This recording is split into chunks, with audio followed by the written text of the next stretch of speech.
기축화폐면 일본은 안 망하는 거 아닌가요? 망합니다. 네. 왜 망하는지에 대해서는 오늘 밤 야간반에서 설명을 드리도록 하고요. 자, 지금은 이제 일본의 외교의 마지막 도발, 미사일 도발에 대한 얘기를 좀 해보려고 합니다. 네. 방위청이 있어요. 방위성이 이지스 어쇼라고 하는 저기를 배치를 했습니다. 이지스 어쇼가 뭐냐면 우리나라의 사드랑 좀 비슷해요. 네. 사드랑 비슷한데 이게 사실은 이제 북한 미사일이 본토에 닿지 않게끔 만들겠다라고 하는 시스템이긴 한데 사실 따지고 보면 미국의 MD 역할을 대신해 주는 거예요. 이지스 함을 띄워가지고 여기에서 이제 레이더를 통해 가지고 이거를 날아오는 미사일 정보를 캐치를 하죠. 근데 이제 사실 이 이지스함이 캐치를 할 수 있는 시기가 이 수평선 넘어와서 이제 올라가 버리면 요격할 수 있는 고도를 넘어가요. 그렇게 되니까 사실상 그 선제 요격은 함선 자체에선 불가능하다고 결론을 내린 거고 그래서 이제 본토에서 요격을 하게끔 만들기 위해서 밑에 보이는 이제 야마구치현과 북부에 있는 아리타현에다가 사거리가 긴 요격 미사일을 배치를 해놓고 북한의 중장거리 미사일을 요격하겠다라고 얘기하는 거죠. 근데 이게 자국 배치형이라고 치면요. 이게 의미가 없어요. 왜냐면 이 위치에다가 요격 미사일을 내려놓으면 이미 북한이 미사일을 쐈다 그러면 이미 하강 시점이 시작돼 버리거든. 그러니까 꼭지점에서 떨어지기 시작하는 시점에 가속이 붙어버려요. 그러니까 이걸 요격할 가능성이 거의 없습니다. 여기 있어봐요. 일본 국민도 잘 모르지만. 하지만 이게 미국으로 날아가면 계속 진행 중이거든. 진행 중이고 상승하는 궤도에서 속도가 그렇게 안 빠르단 말이에요. 이때는 요격이 가능한 시스템이 이지스 어쇼 시스템이에요. 이 이지스 어쇼 시스템을 말하자면 뭐 미국이 반강제로 이제 떠다 넘겼죠. 이 떠다 넘겼는데 이 떠다 넘긴 시스템을 배치하지 않겠다라고 선언을 해버린 거야. 그것도 강매 있어요? 강매지 뭐 걔네들이 순수하게 샀겠어. 근데 이러한 형태의 이제 이지스 어시오 시스템을 전 정권이 이게 전 국방장관이 이거를 만들어 놨는데 고노다로가 이거를 안 하겠다라고 선언을 해버린 거예요. 네. 근데 이거 왜 안 할 건데? 라고 얘기를 하니까 이 이지스 어쇼는 굉장히 고고도에서 이거를 요격해야 되기 때문에 발사체가 이중이에요. 그러니까 1차 발사체가 올라간 다음에 그 다음에 분리가 돼갖고 2차 발사체가 발사되는 형태인 거예요. 이게 다단 미사일이라고 볼 수 있는 거지. 문제는 이제 여기서 이걸 쐈을 때 이 다단 미사일 1단계는 자유낙하에서 그냥 추락하게 돼 있어요. 이게 처음에 쐈던 1단계 미사일은 추락이 되기 때문에 요게 이제 쐈을 때 안전해야 돼. 왜냐면 이게 내륙에 있잖아. 바다에 있는 게 아니라 내륙에 위치하고 있기 때문에 이게 1차 미사일이 추락하려면 어느 위치에 떨어진다라는 이 계산이 맞아야 된다는 거야. 그래서 얘네들이 처음에 국민들한테 얘기할 때는 일본 국민들한테 얘기할 때는 거기에 훈련장이 뭐 몇만 평이 되는데 1차는 무조건 여기 떨어진다라고 거짓말을 한 거야. 근데 말이 안 되죠. 미사일이 어느 방향으로 날아갈 줄 알고 그거를 추격하는 미사일을 쏘는데 그 미사일이 안전지대에 떨어진다는 게 보장할 수 있는 수준이 아니란 말이에요. 그래서 이 문제를 계속 제기할 때마다 우린 충분하게 기술적으로 또는 뭐 어떤 그 규모라든지 이런 걸로 안전성을 확보했다 그러고 개구라를 치고 있었는데 이걸 갑자기 안 하겠다라고 떨어버린 거예요. 아, 이게 이제 진짜 안 할 거냐 아니면 안 한다고 뻥치는 거냐라고 하는 이제 의도를 좀 봐야 되는 거예요. 이게 제대로 진행이 된다고 하면 연간 뭐 유지비 뭐 도입비 뭐 이런 거 해가지고 비용이 뭐 수십조 원 단위가 들어갈 거라고 해요. 그러니까 약 한 우리 돈으로 따져서 유지비가 한 9조 원, 10조 원 가까이 든대요. 구입비 뭐 해가지고. 네. 그래서 이제 이 기지를 준비하기 위해서 일종의 이제 부지도 닦았을 거고 초기 관련한 그 뭐라 그러나 초도 비용도 그 4조 원 가까이 썼대요 이미. 예. 4,500억 N이니까 우리 돈으로 따지면 거의 한 4조 원을 써가지고 기초 작업을 이 4조 원 정도가 드는데 운영하는데 네. 이게 이제 이 운영을 하기 위해서 미리 지급한 돈이 1조 한 2조 원 가까이 된대 거의. 그러니까 얘네들은 진짜 그 돈을 후련하게 잘 써 한 번씩 진행할 때마다. 그러니까. 이게 이제 두 군데 기지 만드는데 한 5조 원 들어가는데 아직 기지는 들어오지도 않고 미사일은 도착도 안 했는데 벌써 한 2조 원은 지급돼서 나갔어. 보상비로 나갔는지 공사비로 나갔는지 뭐 알 수는 없지만 이미 이제 2조는 나갔는데 이 상황에서 포기하면 그냥 2조 원은 날리는 거거든. 근데 이걸 포기하겠다라고 딱 발표를 해버린 거지. 주식회사 맥슨골드 24K, 18K, 14K 장신구 최고가 매입 순금 골드바 최저가 판매 업체입니다. 여러분 집안에 잠자고 있는 금땡이들이 있나요? 예, 맥슨골드로 가져가시고 반드시 송작가 TV를 보고 오셨다고 말씀을 하시면 됩니다. 골드바가 필요하신가요? 예, 최저가로 드립니다. 주식회사 맥슨골드 연락처는 010-2713-2213번입니다. 010-2713-2213번으로 연락을 주시면 되고요. 자, 장소는요. 종로 3가 전철역 8번 출구 앞에 있다고 합니다. 럭키 주얼리 도매상가 1층 8호입니다. 자, 이걸 놓고 이제 전 국방상은 이제 미친 정책 아니냐라고 얘기를 하고 있고 야당이죠. 아베의 야당이었던 이시바 시게루도 그래도 그 야당은 아니고. 반대파구나. 같은 당이네. 네, 경쟁자. 이시바 시게루도 아니 그 시스템은 있어야 되는 거 아니냐. 어렵게 우리가 합의해줘갖고 도입하기로 한 건데 왜 그만두자고 그러냐라고 하면서 고노다로를 비판을 하고 있어요. 근데 이제 고노다로가 예전에 했던 얘기가 있어. 우리는 이제 미국의 우주군에 편입돼야 된다는 얘기를 했거든. 그 얘기할 때 이제 제가 방송에서도 얘기했지만, 딴 놈들도 아니고 이 일본의 방위상이 뜬금없이 UFO하고 상담할 준비가 돼 있다. 그런 상담을 일본이 주도하고 싶다. 방위권에 적극 참여하겠다라는 얘기 들어보면 이미 미국하고 모종의 교감이 있었다라는 얘기를 한 적이 있는데요. 이 상황에서 이거를 떨어버리겠다라고 하는 거는 지금에 있는 걸 안 하겠다는 게 아니에요. 이거보다 더한 걸 달라는 요구일 수 있다는 거죠. 그래서 바로 이 고노다로의 취소 발표가 있자마자 아베가 마치 이 문제를 해결하겠다라고 하는 것처럼 바로 나서가지고 국회 그 18일 국회 폐회가 있었나 봐요. 그러니까 폐회 기자회견에서 이런 얘기를 합니다. 지금 우리가 그 이지스 어쇼를 무산시킴으로 해서 북한 미사일을 막을 수 있는 방법이 없어졌다.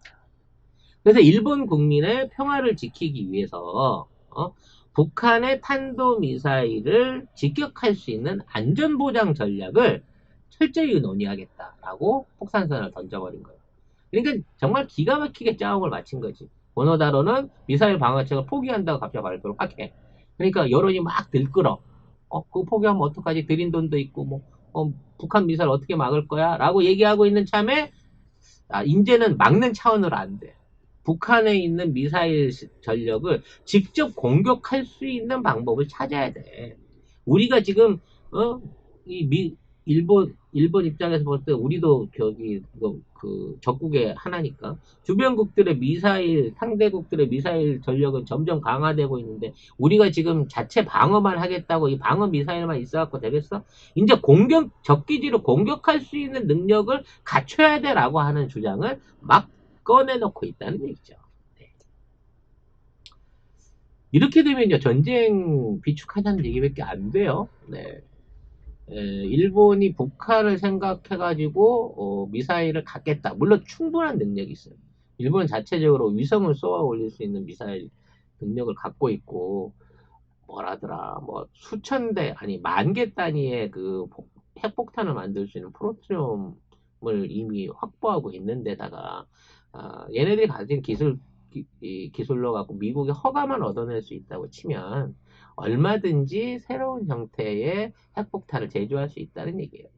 심지어 제가 음모론에서 한번 얘기한 적도 있지만 후쿠시마 대지진 때의 3번, 4번 그 원자로의 폭발은 수소 폭발이 아니라 거기에 장착돼 있었던 복합 핵연료라고 하는 복합 핵연료의 폭발로 인한 것이다라는 얘기가 나올 때부터 저 새끼들 저기서 저 핵실험했구만, 핵폭탄 추출 실험했구만 라는 의혹들이 돌기 시작했었는데 그거랑 크게 무관하지 않다는 거죠.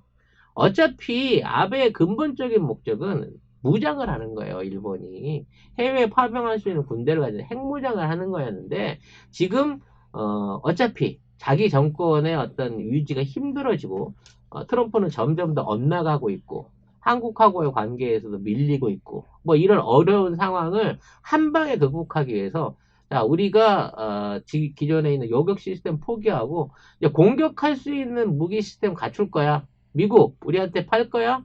안 팔 거면 우리가 자체 개발할 거야? 라고 하는 방식으로 가려고 한다라는 거예요. 이 엄청난 정치적인 도박이거든요. 그동안 평화헌법 개정부터 단계로 넘어가려고 했던 아베의 모든 계획의 종착역은 핵무장에 있었는데 이 핵무장을 한 방에 끌어다닐 카드를 지금 막 꺼내들고 있는 거예요. 왜? 막판이니까. 아베 정권이 이제 진짜로 마무리 수준에 와가고 있고 이제 국민 지지율이 30% 미만으로 떨어지면서 도저히 더 이상 수상직을 유지 못할 상황에서 이 카드를 국회 마지막 폐회하는 날 던졌다는 거죠. 이걸 왜 우리나라 언론이 보도 안 하는지 모르겠어요. 중국은 들들 끓고 난립니다. 만일 일본이 무장을 하게 되면 바로 우리가 공격한다. 뭐 공식적인 성명은 안 나오고 아니 성명이 나오진 않았죠. 왜냐하면 아베도 검토를 하고 있으니까. 근데 중국도 그런 방향으로 외교적인 전략을 쓸 거예요. 우리도 가만히 보고 있으면 안 돼요. 우리가 그동안 그래도 일본이 미우나 고우나 안 두들겨 패고 있었던 이유는 우리는 절대로 해외에 나가지 않아. 우린 전수방위만 해. 우린 수비만 하는 평화로운 자위대야 라고 얘기하니까 냅둔 건데 일본이 무장을 해? 핵을 가져? 그와 관련해서 미사일을 준비해? 사실 북한보다도 훨씬 위험할 수 있는 게 일본이에요. 우리 입장에서는. 저 새끼들은 핵을 맞아보기도 했고 군국주의에 미쳐가지고 국민들 절반이 희생돼도 좋다는 각오로 태평양 전쟁을 일으켰던 놈들이라고. 전 세계로 전쟁을 해본 놈들이 지금 그거를 다시 시작하겠다라고 나서고 있는데 이걸 우리가 보고만 있을 일이냐고요. 지금 이제 논의 단계에 들어가고 있는 걸로 봐서 현재까지는 정치 카드고 외교 카드입니다. 정치 내부 안에서도 일종의 이제 아베한테 좀 그 멀어졌던 세력들을 다시 보수 세력들을 끌어모을 수 있는 계기도 될 수 있고요. 이 정도 발언이면 또 아까 얘기한 대로 도쿄도지사와 함께 뭐 이제 도쿄에서 슈퍼시티를 뭐 이래가면서 재정을 또 끌어다녀서 돈지랄을 하게 만들면서 일시적으로 또 이걸로 그 경제 위기를 돌파하려고 하는 시도도 할 수 있는 뭐 여러 가지가 필요한데 그러려면 수상직을 유지해야 되잖아 아베는. 그래서 이걸 정치적으로 던진 거예요. 외교적으로는 트럼프한테 얘기하는 거죠. 야 내가 니네 미사일 6조 원어치 사기로 한 거 나 안 사기로 비터놨어. 응? 나 요구하는 것도 좀 들어줘봐. 요즘 선거 때고 정신없는 줄은 아는데 지금 얘기 안 하면 내가 언제 너한테 이런 얘기 해보겠어? 어떡할까? 우리 그냥 미사일 개발해도 돼? 이런 방식으로 지금 딜을 칠 거라는 얘기죠. 근데 국제 인식이 상황이 똑바로 박힌 그 정치인이라고 치면 절대 일본에 그걸 허용하면 안 되죠. 일본 오키나와나 미군 기지 아무리 미군 기지라 거기에 중거리 미사일을 갖다 놓겠다라고 위협하는 거 아니란 말이에요. 왜? 턱 밑에다 칼을 갖다 대는 거고 저기 강 건너 바다 건너 칼을 휘둘러서 보여주는 거하고는 차원이 달라. 미국이 전폭기를 띄우고 핵실험을 하고 미사일 발사를 한다고 치더라도 그 미사일이 바다 건너에 있을 때는 그나마 어느 정도 시위에 그치지 않지만 일본한테 핵무장을 시키고 미사일을 갖게끔 만들고 심지어 발사 스위치를 발사할 수 있는 권한까지를 일본한테 준다고 치면 이거는 대한민국과 한반도와 중국의 턱 밑에다가 칼을 들이대는 거랑 똑같은 거예요. 제2의 쿠바 사태가 된단 말이에요. 그럼에도 불구하고 이 위험천만한 정책을 아베가 하겠다고 들고 일어나고 있다는 거죠. 물론 뭐 엄청난 반대 나올 겁니다. 뭐 이제 본격적으로 정치 쟁점화를 안 시키고 있어서 그렇지 국회가 폐회됐으니까 다시 정기국회 열리면서 이 문제를 이제 다시 또 들고 일어나게 되면 아까 이제 슈퍼시티법하고 어떤 지금 이지스 어쇼가 앞으로 일본 정치를 끌고 갈 핵심 화두가 될 거예요. 이런 것들에 몰두해가지고 정쟁을 주고받는 사이에 아베는 스스로 자기 지지율을 높여가는 거죠. 이제 혐한으로 극복이 안 되다 보니까 이제 자국민의 목숨을 아예 담보로 걸어놓고 엄청난 위험한 베팅을 하려고 하고 있는 게 아베예요. 왜? 잃으면 다 죽거든. 정치인한테 그 정치 생명을 잃는다고 하는 거는 오로와 나싱이에요. 아베 입장에서는 지금에 있는 지키고 있는 부나 명예나 지금까지 쌓아오신 아무것도 필요 없어. 자기가 원하는 명예로운 퇴진을 못하게 되면 자기가 원하는 만큼 집권을 못하게 되면 지금까지 해놓은 게 말짱 꽝이라는 거예요. 그래서 아베가 지금 이 미친 짓을 하고 있다는 겁니다. 제첩국 사이소. 건강한 고향의 맛 화개장터 제첩국을 드셔보세요. 섬진강에서 직접 잡은 활제첩을 가족 같은 넉넉한 인심과 정성으로 조리해서 넉넉한 건더기와 진한 국물 맛을 담았습니다. 010-8560-5265로 전화 주시면 송 작가의 고향 선배인 주인장이 친절하게 안내해 드립니다. 010-8560-5265 500g 2인분 냉동팩 10개를 5만원에 배송해 드리는데요. 부추와 풋고추를 곁들이시면 더욱 맛이 좋아진답니다. 010-8560-5265 화개장터 제첩 쿠쿠쿠쿠. 우리도 바쁘지만 외교적으로 대응해야 됩니다. 군사적으로 대응할 수도 있어요. 심지어 뭐 이런 아이디어도 내놨다고 합니다. 그 이지스 어쇼를 하려고 하면 내륙에서 하면 우리 일본 국민들이 너무 위험하니까 독도 인근 바다에다가 일종의 부표를 띄워가지고 거기에 미사일을 넣자. 이건 실질적으로 미사일을 한일 간의 경계 수역에다 배치를 하겠다는 얘기잖아. 니들이 그거 요격한다 그래놓고 방향 틀어갖고 대충 우리한테나 북한한테 쏴버리면 어떡할 건데. 그 파편 날아와서 우리나라 영토나 우리나라 국민들이 피해보게 되면 니들이 어떻게 보상할 건데. 이거 굉장히 야비한 방법으로 지금의 이 카드를 휘두를 가능성이 높아요. 자, 어떻게 대응을 할지는 정부의 소관입니다만 우리는 알고는 있어야 됩니다. 아베의 속셈을. 그리고 아베가 이렇게 이제 자국의 핵심의 등골에 빨대를 꽂고 자국의 부와 자국의 국민들의 어떤 믿음을 자꾸 그 흠집을 내는 짓거리 하는 우리 국익에 도움이 되긴 합니다만 이 미친 작자가 정도를 넘어서 가지고 미사일과 핵무장이라고 하는 카드를 꺼낸다고 치면 이건 이 몽둥이로 일본을 밟게 해야 된다고 봅니다. 한국과 중국이 북한이 외교적인 전선을 통합해갖고 일본 때려잡기를 하면 할 때가 되지 않았나? 라고 하는 생각이 드네요. 시주석이 오게 되면 한반도 평화 문제와 함께 일본에 대해서 뭔가 좀 조치를 취해야 되지 않겠습니까? 라고 하는 공동전선을 한번 준비해보는 건 어떤가라는 생각도 듭니다.